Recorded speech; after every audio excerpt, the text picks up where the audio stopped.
الحمد للہ رب العالمین والصلاة والسلام علی سید الانبیاء والمرسلین اما بعد فاعوذ باللہ من الشیطان الرجیم بسم اللہ الرحمن الرحیم الصلاة والسلام علیک یا رسول اللہ وعلی آلک واصحابک یا حبیب اللہ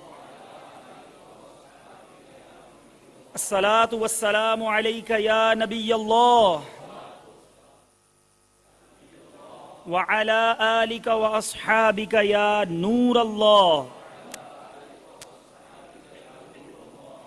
میرے پیارے اور محترم اسلامی بھائیوں، آج 22 شعبان المعظم ہے، 14 اگست 2009 کا دن ہے، جمعۃ المبارک ہے، اور حیدرآباد باب الاسلام سندھ کے ایک علاقے میں من سوسائٹی میں ہم یہاں ایک اسلامی بھائی کے گھر اجتماع ذکر و نعت میں شریک ہیں۔ شخصیات اجتماع ہو رہا ہے۔ اللہ تبارک و تعالی ہم سب کو آج کے دن کی برکتیں عطا فرمائے۔ میرے پیارے اور محترم اسلامی بھائیوں، درود پاک پڑھنے کے بے شمار فضائل و برکات ہیں۔ مالک خلد و کوثر، شاہ بحر و بر، مدینے کے تاجور، انبیاء کے سرور، رسولوں کے افسر، رسول انور، محبوب داور عز و جل و صلی اللہ تعالی علیہ وسلم کا فرمان بخشش نشان ہے۔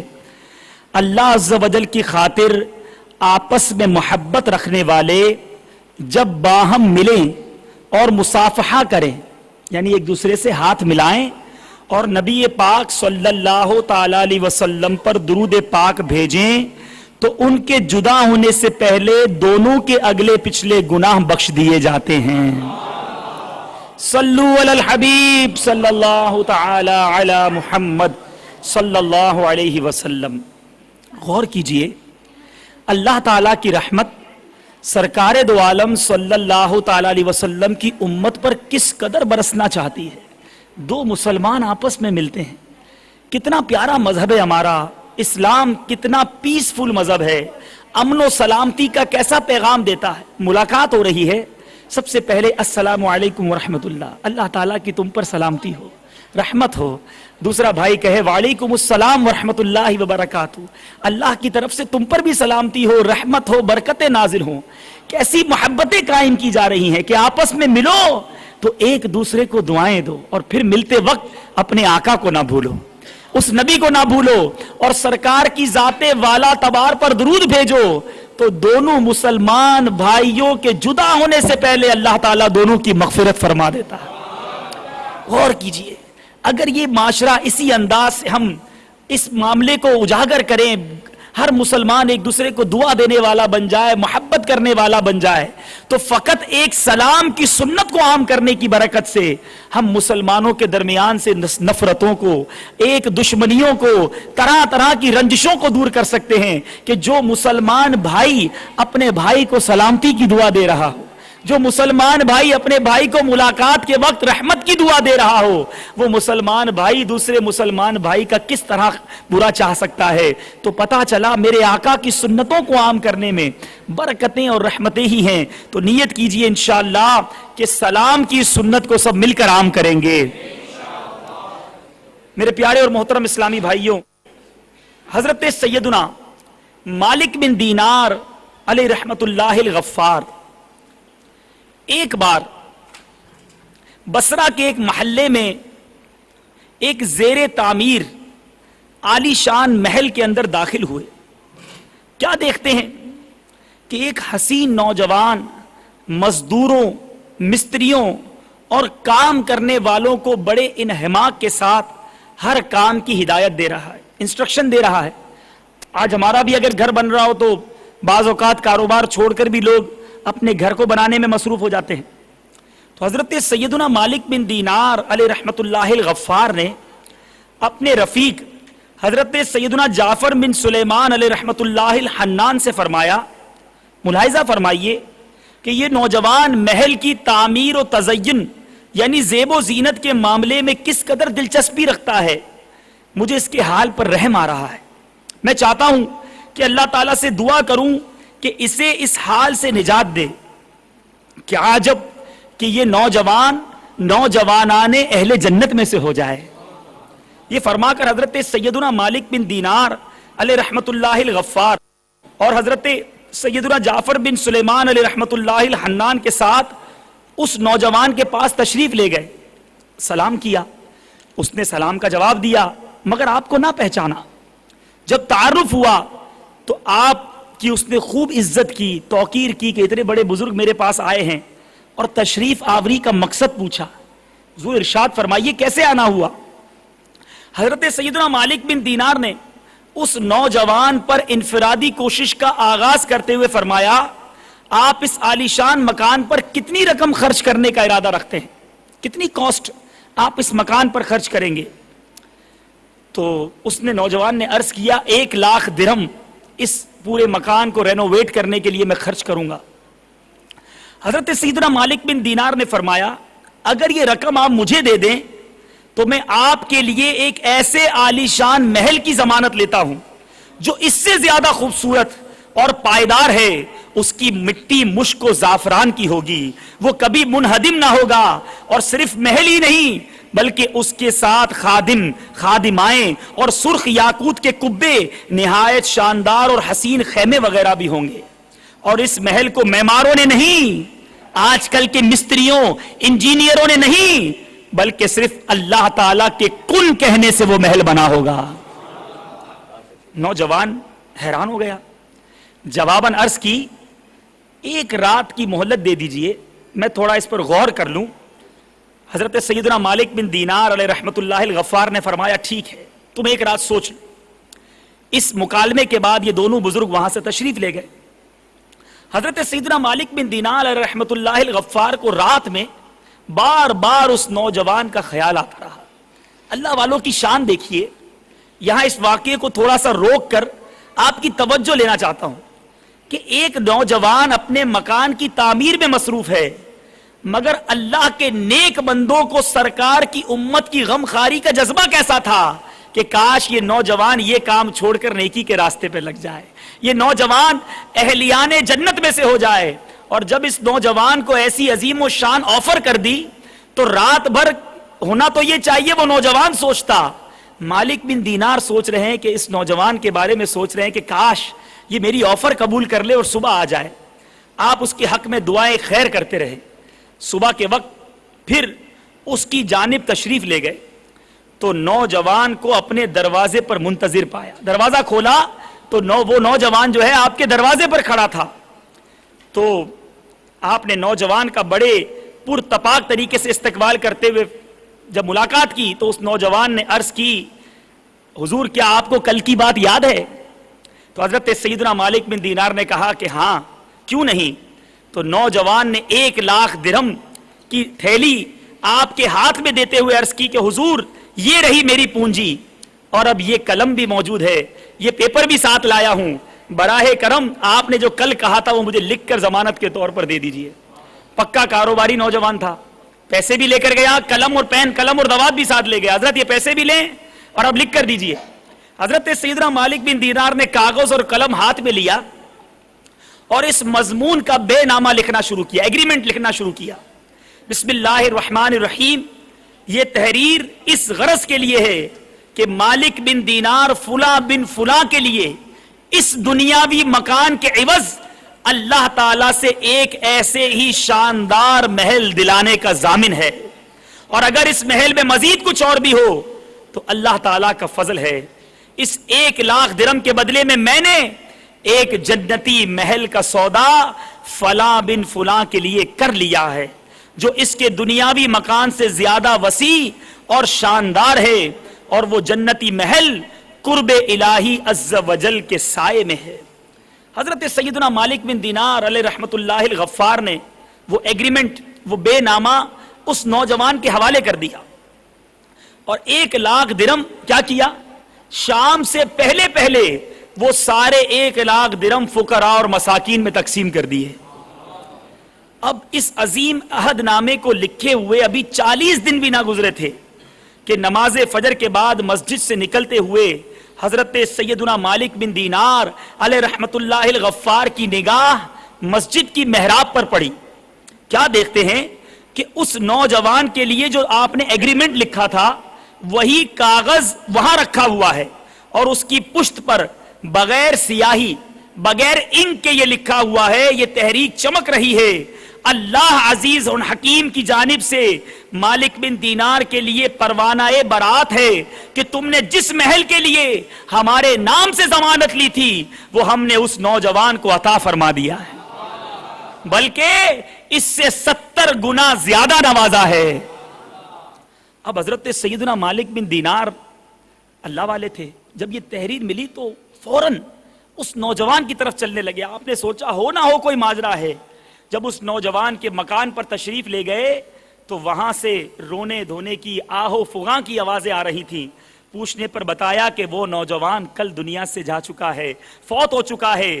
اب جس نے اس کو غسل دیا تھا غسال کہتا ہے کہ اس نوجوان نے مجھے اپنے پاس بلایا مرنے سے پہلے اور وصیت کی کہ میری میت کو تم غسل دینا، اور ایک کاغذ مجھے اپنے کفن میں رکھنے کی وصیت کی تھی۔ اس کو اللہ کے ولیوں پر وہ اعتماد تھا کہ میں نے اللہ کے ولی سے ایک عہد نامہ لیا ہے، یہ کفن میں میرے ساتھ ہوگا تو میرا رب اپنے نیک بندوں کے وعدوں کو ضائع نہیں کرتا۔